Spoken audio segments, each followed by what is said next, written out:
Rupali Basumatary Khakhlari lapen Dharmendra Khakhlari atum pen ketok pon alohthui kangpu pon. Matijong ni phai engkar troxiar ni anerlo por phai kresi pen dipu lorulangso rangsina sarpo cultural hall along Rupali Basumatary Khakhlari lapen Dharmendra Khakhlari atum pen ketok pon. The nectar of great men alohthui lapen the raindrop still bother me pu alohthui Padma Shri Thaneswar ingti Karbila Medamai Kongchunbang Joy Singh Tokbi Karbiang Long Mas Council MLA Dorsing Ronghang Iam Sergio Rongphar Iam Kangbura Kiling PWD Chairman Long Singh Tokbi lapen penangan kit hekeria tumpen pangpupon. আজি আমাৰ পৰম সৌভাগ্যৰ দিন ধৰ্মেন্দ্ৰ খাকলাৰী আৰু তেখেতৰ পত্নীৰ তেখেতসকলৰ দ্বাৰা প্ৰণয়ন কৰা কিতাপ দুখন মহৎ লোকৰ অমৃতবাণী আৰু বৰষুণৰ টোপালবোৰে আজিও আমনি কৰে। এই কিতাপ দুখন আমাৰ কাৰ্বি আংলং জিলাৰ সাহিত্য পৰিষদৰ কাৰ্যবাহী সদস্য আমাৰ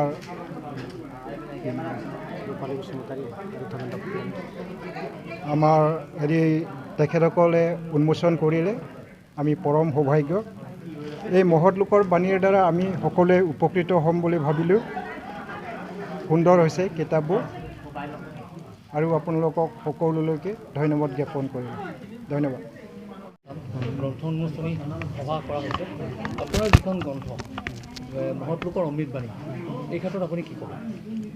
মহৎ লোকৰ অমৃতবাণী গ্ৰন্থখন আজি এই অনুষ্ঠানত ডিফুত উন্মোচন হ'ল আৰু এই মহৎ লোকৰ অমৃতবাণী গ্ৰন্থখন উন্মোচন হোৱাৰ লগতে মোৰ মিছেছ ৰূপালী বসুমতাৰী তেওঁৰো বৰষুণৰ টোপালবোৰে আজিও আমনি কৰে শীৰ্ষক কাব্য গ্ৰন্থ উন্মোচন মুঠতে দুখন গ্ৰন্থ উন্মোচন হ'ল। মহৎ লোকৰ অমৃতবাণী সন্দৰ্ভত মই ক'ব বিচাৰোঁ যে বহুত দিনৰ পৰা ভাবি আছিলোঁ সমাজখনত বিশৃংখলিত হৈ থকা সমাজখন আন্ধাৰৰ পৰা পোহৰত আগুৱাই নিয়াৰ ক্ষেত্ৰত যাতে পোহৰৰ চাকি বিলাব পৰাৰ দৰে এই মহৎ লোকৰ অমৃতবাণী গ্ৰন্থৰ যোগেদি সমাজখনত মানে পোহৰ বিলাব পাৰে, তাৰ কাৰণে মই মনস্থ কৰি এই গ্ৰন্থখন সংকলন কৰিছিলোঁ আৰু তাৰে আজি গ্ৰন্থখন উন্মোচন কৰা হৈছে। গ্ৰন্থখন উন্মোচন কৰিছে আজি মাননীয় মুখ্য কাৰ্যবাহী সদস্য তুলিৰাম ৰংহাং অহাৰ কথা আছিল যদিও তেওঁৰ অনুপস্থিতিত মাননীয় কাৰ্যবাহী সদস্য সূৰ্য ৰংফাৰে উন্মোচন কৰে। দ্বিতীয়তে আজি এখন অনুষ্ঠানতে কাব্যগ্ৰন্থ বৰষুণৰ টোপালবোৰে আজিও আমনি কৰে শীৰ্ষক কাব্যগ্ৰন্থখন উন্মোচন কৰে অচিতৰ সময়ৰ কবি লক্ষেশ্বৰ শৰ্মা ছাৰে।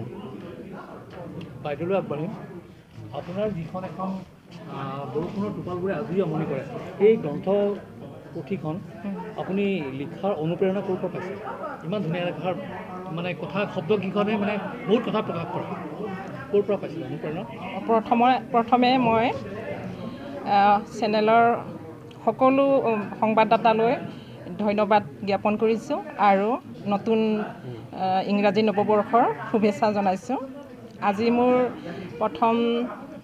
প্ৰথম কাব্যগ্ৰন্থখন আছিলে মোৰ কেনেকৈ নোকোৱাকৈ থাকিম তোমাক ভাল পোৱাৰ কথা, আৰু এইখন আজি যি শুভ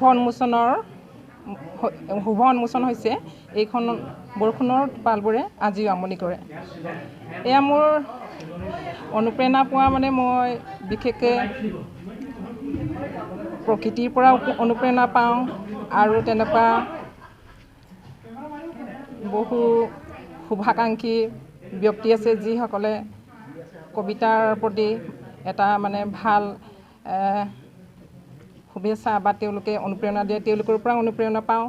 আৰু মোৰ মূলতে আছে মোৰ মানুহজন যিজন এতিয়া মোৰ লগত আছে শ্ৰী ধৰ্মেন্দ্ৰ খাকলাৰী।